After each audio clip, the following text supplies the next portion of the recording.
नमस्कार, good morning, सबको जोहार। आप देख रहे हैं बिहाने खबर। झारखंड की तमाम खबरों के साथ हाजिर हूँ मैं।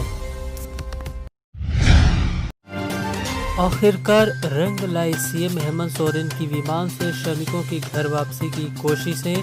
सीएम हेमंत सोरेन के अथक प्रयासों के बाद अब से थोड़ी देर पहले मुंबई से 180 प्रवासी श्रमिकों को हवाई जहाज से रांची लाया गया है। बता दें कि सीएम हेमंत सोरेन ने इसके लिए केंद्रीय गृह मंत्री को पत्र भी लिखा था कि जिन सुदूरवर्ती क्षेत्र के प्रवासी मजदूरों को बस व ट्रेन से लाने में असुविधा है, उनके लिए स्पेशल प्लेन की व्यवस्था की जाए।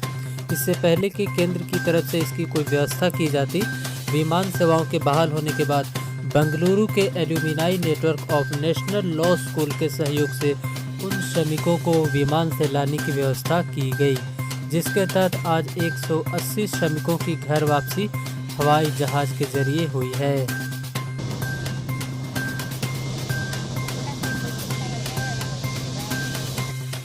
बीते दिन सीएम हेमंत सोरेन ने पत्रकारों को संबोधित करते हुए कहा है कि अंडमान निकोबार में भी झारखंड के कई प्रवासी श्रमिक फंसे हुए हैं, जहां से उन्हें झारखंड लाने के लिए 2 विमानों की जरूरत पड़ेगी।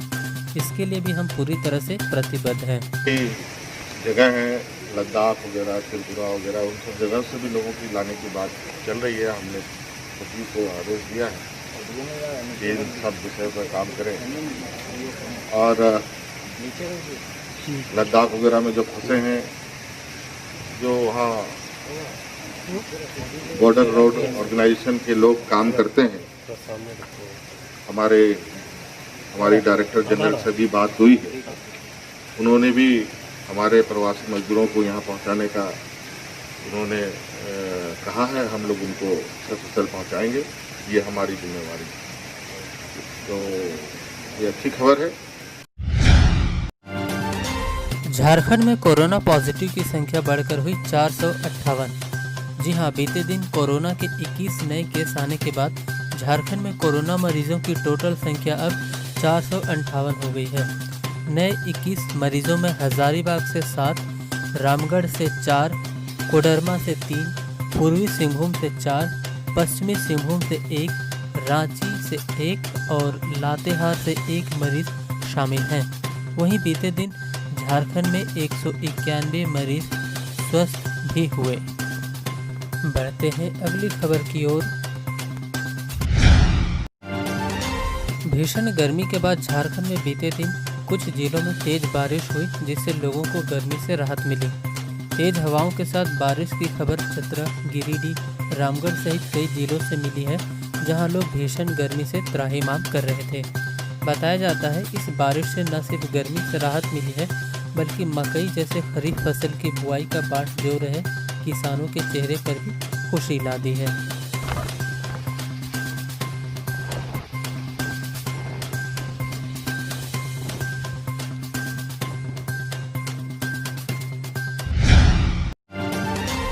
झारखंड के प्रशासनिक पदाधिकारियों के संगठन झारखंड प्रशासनिक सेवा संघ के पदाधिकारियों ने मुख्यमंत्री से मिलकर कोरोना महामारी के नियंत्रण व बचाव हेतु मुख्यमंत्री राहत कोष में 35 लाख रुपए का चेक प्रदान किया।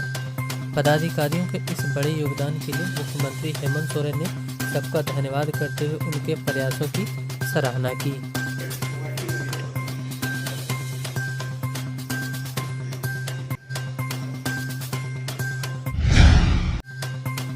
रामगढ़ डीसी संदीप सिंह ने जिले के पदाधिकारियों को निर्देश देते हुए कहा है कि जिले के सभी पेट्रोल पंप सिर्फ मास्क पहने व्यक्ति को ही पेट्रोल या डीजल दें। पेट्रोल पंपों पर मास्क को अनिवार्य करते हुए उन्होंने कहा कि अधिकारी यह सुनिश्चित करें कि सारे पेट्रोल पंप सिर्फ मास्क वालों को ही पेट्रोल या डीजल दें। साथ ही उन्होंने अधिकारियों को निर्देश देते हुए कहा कि शाम 7 बजे से लेकर सुबह 7 बजे तक के कर्फ्यू को भी सख्ती से पालन करवाना सुनिश्चित करें। खुलने की आगे इजाजत नहीं होगी। एक तो कि शाम को 7 बजे से सुबह 7 बजे तक पूर्ण कर्फ्यू है, किसी के भी बाहर निकलने का, सिवाय मेडिकल रीजन से और अत्यावश्यक अगर कोई कार्य है जो आवश्यक सेवाओं से संबंधित है तब। चतरा जिला हुआ कोरोना से मुक्त। जी हाँ, मरीजों के स्वस्थ होने पर जिला प्रशासन के अधिकारियों व स्वास्थ्य कर्मियों द्वारा उन्हें अंग वस्त्र ओढ़ाकर व ताली बजाकर सम्मान के साथ विदाई दी गई।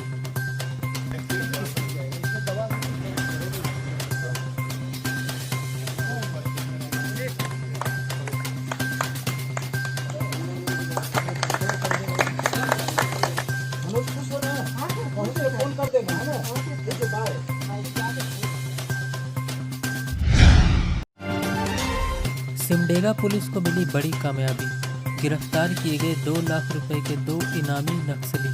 जी हाँ, सिमडेगा पुलिस ने PLFI के 2 नक्सलियों को हथियार के साथ गिरफ्तार किया है। दोनों नक्सली PLFI के जोनल कमांडर थे।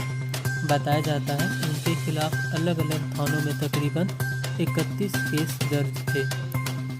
तो निश्चित रूप से बड़ी कामयाबी सिमडेगा पुलिस की।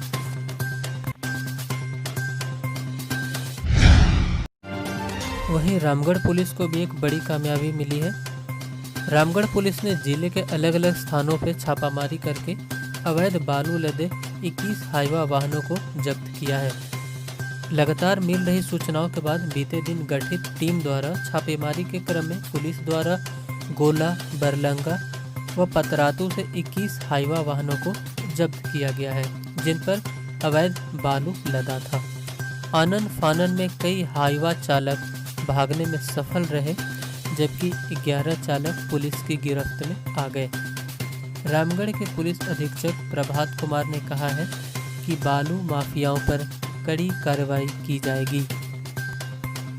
पिछले कुछ दिनों से सूचना मिल रही थी कि अवैध बालू का खनन एवं परिवहन हमारे जिला में हो रहा है, तो इसके लिए DMO से बात करके एक स्पेशल टास्क फोर्स बनाई गई थी। उसके द्वारा कल रात में रेड किया गया, जिसमें बरलंगा थाना क्षेत्र में कुल 11 गाड़ी, जिसमें कुछ हाईवा एंड टर्बो हैं, और पतरातू थाना क्षेत्र में 10 हाईवा पकड़ाया गया है। ये लोग अवैध बालू का खनन करके परिवहन का काम कर रहे हैं। कुल जिले में कल रात की रेड में टोटल 21 गाड़ियां अवैध बालू को लेकर जाते हुए पकड़ाया है। इसमें DMO के आवेदन पर प्राथमिकी दर्ज की गई है और आगे की आवश्यक कार्रवाई की जाएगी। इसमें जो कुछ चालक भागने में सफल रहे हैं, कुछ चालक पकड़ाए हैं, तो अभी तक टोटल 11 लोग गिरफ्तार हुए हैं। बाकी गिरफ्तारी की छापेमारी चल रही है और हम लोग प्राथमिकी दर्ज किए हैं। जो बरलंगा में गाड़ी पकड़ाई है उसमें जो बालू मिला है वो रांची से आने की सूचना है ड्राइवर के द्वारा, जैसा बताया गया है। तो जो भी इसमें माफिया लोग जो संलिप्त हैं, सभी पे नामजद FIR किया जा रहा है और अनुसंधान के क्रम में जिन लोगों की संलिप्तता पाई जाएगी उन लोगों के विरुद्ध हम लोग